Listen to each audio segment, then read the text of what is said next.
BLOಗಳು ನಿಮ್ಮ ಮನೆಗೆ ಬಂದಾಗ ನಿಮಗೆ ಕೊಡುವಂತಹ ಎನ್ಯುಮರೇಷನ್ ಡೆಮೋ ಫಾರ್ಮ್ ನನ್ನ ಹತ್ರ ಇದೆ. ಇದನ್ನು ಹೇಗೆ ಫಿಲಪ್ ಮಾಡಬೇಕು ಅಂತ ನಾನು ಹೇಳ್ತಾ ಹೋಗ್ತೀನಿ. ಈ ರೀತಿಯಾಗಿ ಫಾರ್ಮ್ ಇರುತ್ತೆ.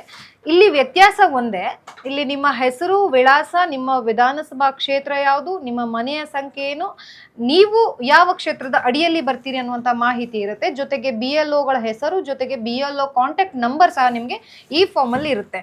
ಹಾಗೆ ಒಂದು ಫೋಟೋ ಇಲ್ಲಿ ಅಂಟಿಸ್ಬೇಕಾಗುತ್ತೆ. ಜೊತೆಗೆ ನಿಮ್ಮ ಹಳೆಯ ಫೋಟೋ ಸಹ ಆಲ್ರೆಡಿ ಈ ಫಾರ್ಮಲ್ಲಿ ಇರುತ್ತೆ.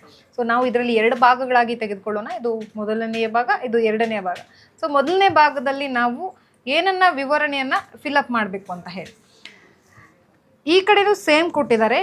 ಈ ಭಾಗದಲ್ಲಿ ಅಂದರೆ ಎಡಭಾಗದಲ್ಲಿ ಬಲಭಾಗದಲ್ಲಿ ಎರಡೂ ಕಡೆಗೂ ಸೇಮ್ ಮಾಹಿತಿಯನ್ನು ಫಿಲಪ್ ಮಾಡಬೇಕು. ಆದರೆ ಒಂದು ಮಾತ್ರ ಬದಲಾವಣೆ ಇದೆ, ಅದನ್ನು ನಾನು ಹೇಳ್ತಾ ಹೋಗ್ತೀನಿ. 2022ರಲ್ಲಿ ನೀವೇನಾದರೂ ಮತದಾರರ ಗುರುತಿನ ಚೀಟಿಯನ್ನು ಹೊಂದಿದ್ರಿ ಅಂತಂದರೆ ಕಡ್ಡಾಯವಾಗಿ ಆ ಮತದಾರರ ಗುರುತಿನ ಚೀಟಿಯಲ್ಲಿರುವಂಥ ಮಾಹಿತಿಯನ್ನು ಈ ಭಾಗದಲ್ಲಿ ನೀವೆಲ್ಲವನ್ನ ಸಂಪೂರ್ಣವಾಗಿ ಫಿಲಪ್ ಮಾಡಬೇಕು.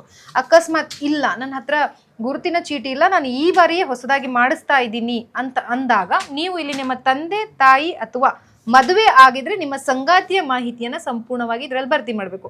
ಮನೆಗೆ ಬಂದಿರುವಂತಹ BLOಗಳ ಹತ್ರನೂ ಸಂಪೂರ್ಣವಾದಂಥ ಮಾಹಿತಿ ಇರುತ್ತೆ. ಒಂದು ವೇಳೆ ಇಲ್ಲ ಅಂತಂದಾಗ 2022ರಲ್ಲಿ ನೀವು ಹೊಂದಿದಿರುವಂಥ ಮತದಾರ ಗುರುತಿನ ಚೀಟಿ ನಿಮ್ಮ ಹತ್ರ ಇರುತ್ತಲ್ಲ, ಅದರ ಆ್ಯಸ್ ಇಟ್ ಈಸ್ ನೀವು ಮಾಹಿತಿಯನ್ನು ಇಲ್ಲಿ ಫಿಲಪ್ ಮಾಡಬೇಕಾಗುತ್ತೆ. ಫಾರ್ ಎಕ್ಸಾಂಪಲ್, ಈಗ ನಿಮ್ಮ ಹತ್ರ ಏನೂ ಇಲ್ಲ, ನಾನು ನನ್ನ ತಂದೆಯದನ್ನು ಇದಕ್ಕೆ ಅಪ್ಲೈ ಮಾಡ್ತೀನಿ, ಇದ್ರ ಜೊತೆಗೆ ಆ್ಯಡ್ ಮಾಡ್ತೀನಿ ಅನ್ನುವಂಥವ್ರಿಗೆ ಇದು ಮುಖ್ಯ, ಗಮನಿಸ್ತಾ ಹೋಗಿ. ಸೊ ಮತದಾರರ ಹೆಸರು, ನಿಮ್ಮ ಹೆಸರನ್ನ ನೀವು ಇಲ್ಲಿ ಹಾಕಬೇಕಾಗುತ್ತೆ. ಫಾರ್ ಎಕ್ಸಾಂಪಲ್, ನನ್ನ ಹೆಸರು ಲಕ್ಷ್ಮಿ, ಹಾಗಾಗಿ ನಾನು ಇಲ್ಲಿ ಲಕ್ಷ್ಮಿ ಅಂತ ಹಾಕ್ತೀನಿ.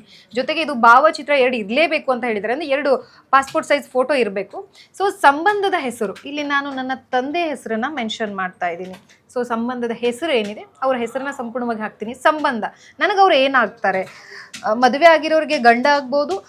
ಈಗ ನಾನು ನನ್ನ ತಂದೆದು ಅಪ್ಲೈ ಮಾಡ್ತಿದ್ದೀನಿ ಅಂದ್ರೆ ನನಗೆ ತಂದೆ ಆಗ್ತಾರೆ, ಹಾಗಾಗಿ ನಾನು ಇಲ್ಲಿ ತಂದೆ ಅಂತ ಹಾಕ್ತೀನಿ. ಲಿಂಗ ಗಂಡು. ರಾಷ್ಟ್ರವನ್ನು ನೋಡೋದಾದ್ರೆ ನಮ್ಮ ರಾಷ್ಟ್ರ ಭಾರತ ಅಂತ ಹಾಕಬೇಕಾಗುತ್ತೆ. ವಿಧಾನಸಭಾ ಕ್ಷೇತ್ರದ ಹೆಸರು, ಯಾವ ಕ್ಷೇತ್ರದ ಅಡಿಯಲ್ಲಿ ನಾವು ಬರ್ತೀವಿ ಆ ಕ್ಷೇತ್ರದ ಹೆಸರನ್ನ ಹಾಕ್ತೀವಿ. ಇದು ಒಂದು ಭಾಗ. ಇಲ್ಲಿ ಸಂಪೂರ್ಣವಾಗಿ ಈ ಮಾಹಿತಿಯನ್ನ BLOಗಳೇ ಫಿಲ್ಅಪ್ ಮಾಡ್ತಾರೆ. ಇದು ನಮ್ಗೆ ಗೊತ್ತಿರೋದಿಲ್ಲ, ಸಮ್ಟೈಮ್ಸ್ ಕನ್ಫ್ಯೂಷನ್ಸ್ ಆಗ್ತವೆ. ಹಾಗಾಗಿ BLOಗಳ ಹತ್ರ ಮಾಹಿತಿಯನ್ನು ತೆಗೆದುಕೊಂಡು ಇದನ್ನ ಫಿಲ್ಅಪ್ ಮಾಡೋದು.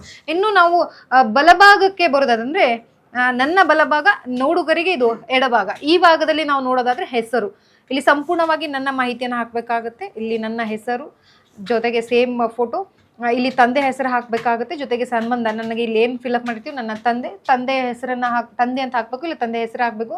ನನ್ನ ಲಿಂಗ, ಗಂಡು ಇದ್ರೆ ಗಂಡು, ಹೆಣ್ಣು ಇದ್ರೆ ಹೆಣ್ಣು. ಜೊತೆಗೆ ರಾಷ್ಟ್ರ ಅಂತಂದಾಗ ಭಾರತ ಅಂತ ಹಾಕಬೇಕು. ಮತ್ತೆ ನಾವು ವಿಧಾನಸಭಾ ಕ್ಷೇತ್ರ ಯಾವುದು ಬರುತ್ತೆ ಆ ಕ್ಷೇತ್ರದ ಹೆಸರನ್ನು ಹಾಕಿ ಇದು ಫಿಲ್ಅಪ್ ಮಾಡಬೇಕಾಗುತ್ತೆ. ಸೊ ಇದು ಮೇಲ್ಭಾಗದ ಸಂಪೂರ್ಣ ಮಾಹಿತಿಯನ್ನು ನಾವು ಫಿಲ್ಅಪ್ ಮಾಡಾಯ್ತು. ಈಗ ನಾವು ಫಿಲ್ಅಪ್ ಮಾಡಬೇಕಾಗಿರುವಂಥ ಇಂಪಾರ್ಟೆಂಟ್ ಅಂತಂದರೆ ಇದು ಕೆಳಗಡೆ ಭಾಗವನ್ನು ನಾವು ಸಂಪೂರ್ಣವಾಗಿ ಗಮನಿಸ್ತಾ ಹೋಗೋಣ. ನಾವು 2 ಭಾಗವನ್ನು ಮಾಡ್ಕೊಂಡಿದ್ವಿ. ಇಲ್ಲಿರುವಂತಹ ವಿವರಣೆಗಳು ತುಂಬ ಇಂಪಾರ್ಟೆಂಟ್ ಆಗ್ತವೆ.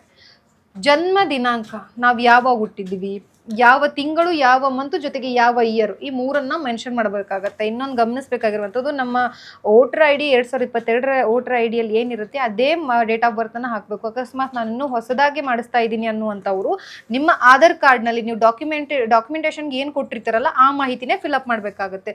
ಸೊ ಹಾಗಾಗಿ ಜನ್ಮ ದಿನಾಂಕ ಕರೆಕ್ಟ್ ಇರಬೇಕು. ಅಥವಾ ನಾವು ನಮ್ಮ ಬರ್ತಡೇ ಯಾವುದೋ ದಿನ ಇರುತ್ತೆ, ನಮ್ಮ ಡಾಕ್ಯುಮೆಂಟೇಷನಲ್ಲೇ ಯಾವುದೋ ಇರುತ್ತೆ, ಅದನ್ನು ಖಂಡಿತವಾಗಿ ಮಾಡೋಕ್ಕೆ ಹೋಗ್ಬೇಡಿ. ಡಾಕ್ಯುಮೆಂಟೇಷನಲ್ಲಿ ಇರುವಂತಹ ಡೇಟ್ ಆಫ್ ಬರ್ತನ್ನು ಹಾಕಬೇಕಾಗುತ್ತೆ. ಇನ್ನು ಆಧಾರ್ ಸಂಖ್ಯೆ ಏನಿರುತ್ತೆ, ಒಂದು ಸಂಖ್ಯೆ ಮಿಸ್ ಆದ್ರೂ ಸಮಸ್ಯೆಗಳಾಗ್ತವೆ, ಮತ್ತೆ ಒದ್ದಾಡಬೇಕಾಗುತ್ತೆ. ಹಾಗಾಗಿ ಆಧಾರ್ ಸಂಖ್ಯೆಯು ಬಹಳ ಇಂಪಾರ್ಟೆಂಟ್.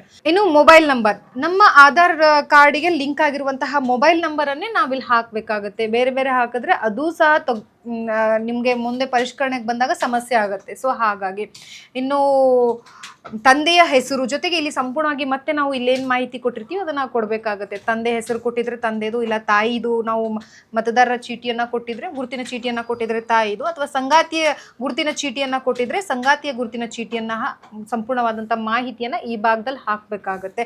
ಅಕಸ್ಮಾತ್ ಇಲ್ಲ, ನಾವು ನಮ್ಮದೇ ಕೊಟ್ಟಿದ್ದೀವಿ ಅನ್ನುವಂಥವ್ರು ಇಲ್ಲೇನು ಫಿಲ್ಅಪ್ ಮಾಡಿರ್ತಾರಲ್ಲ ಆ್ಯಸ್ ಇಟ್ ಈಸ್ ಅದನ್ನು ನೀವು ಮತ್ತೆ ಇಲ್ಲಿ ಫಿಲ್ ಮಾಡಬೇಕಾಗತ್ತೆ.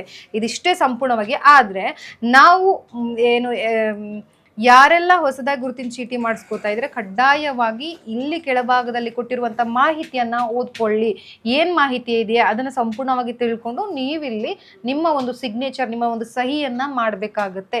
ಇದಿಷ್ಟೇ ಮಾಹಿತಿ. ಸಹಿ ಮಾಡಿದಾಗ ಸಂಪೂರ್ಣವಾಗಿ ನಿಮ್ಮ ಗುರುತಿನ ಚೀಟಿ SIR ಪ್ರಕ್ರಿಯೆಯಲ್ಲಿ ನೀವು ಭಾಗಿಯಾಗಿರ್ತೀರಾ. ಈಗ ನೆಕ್ಸ್ಟ್ ಮುಂದೆ ನಡೆಯುವಂತಹ ಏನು ಎಲೆಕ್ಷನ್ಗೆ ವೋಟ್ ಹಾಕೋದಕ್ಕೆ ನೀವು ಎಲಿಜಿಬಲ್ ಆಗ್ತೀರಾ. ಸೊ ಒಟ್ಟಾರೆಯಾಗಿ ಇದು SIR ಪ್ರಕ್ರಿಯೆಯಲ್ಲಿ ಎನ್ಯುಮರೇಷನ್ ಫಾರ್ಮ್ ತುಂಬುವಂಥದ್ದಾಗಿದೆ. ಸೊ ಎನ್ಯುಮರೇಷನ್ ಫಾರ್ಮ್ ಫಿಲ್ಅಪ್ ಮಾಡೋದನ್ನ ಸಂಪೂರ್ಣವಾದಂಥ ಮಾಹಿತಿಯನ್ನ ನಾನು ತಿಳಿಸಿದ್ದೀನಿ. ಯಾವುದೇ ಗೊಂದಲಗಳು ಬೇಡ.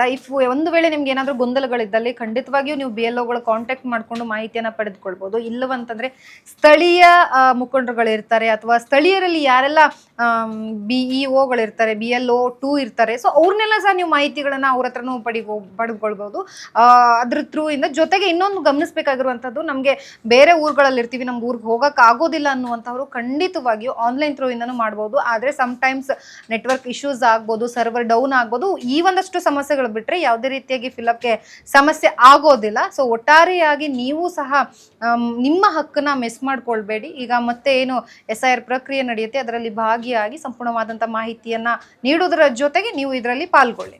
ಇದೇ ರೀತಿಯಾಗಿ ಇನ್ನಷ್ಟು ಮಾಹಿತಿಗಾಗಿ ಮಿಸ್ ಮಾಡದೆ ನೋಡ್ತಾ ಇರಿ ಅಶ್ವಯುಗ ನ್ಯೂಸ್. ಇದು ಸತ್ಯಾನ್ವೇಷಣೆಯ ಓಟದಲ್ಲಿ.